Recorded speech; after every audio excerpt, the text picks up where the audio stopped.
স্কুলের মধ্যে সরস্বতী পুজো হবে না?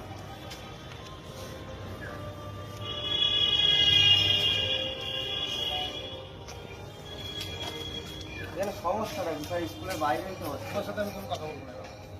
আমি এখানে নগরের সংযোগে পড়ি, খাবো তোমার সাথে কথা হয়। এখানে যা বলো বলে দিই। স্যারদের যারা কথা হলো স্কুল কর্তৃপক্ষ আপত্তি আছে স্কুলে যারা স্টুডেন্ট তারা তো করতেছে না। স্টুডেন্টরা তো তোমার হিন্দু তো মাইনরিটি স্কুলে, হিন্দু ছাত্র 20%, 80% হলো মুসলিম ছাত্র। এবার ম্যাডামকে আমরা বলার পরে মনে হয় মোস্ট প্রবাবলি স্কুলের মিটিং করেছিলেন, বোর্ড মিটিং ন্যাচারালি যেটা হয় হিন্দু ছাত্র সংখ্যায় অনেক কম, তাদের মাইনরিটি তারা সিদ্ধান্ত পাস করতে পারেন, তার জন্য ওনাদেরকে নোটিশ করেছে যে স্কুল কর্তৃপক্ষ স্কুলের ভেতরে পুজো অ্যালাউ করবে, যেহেতু মুসলিম সংখ্যা থাকে।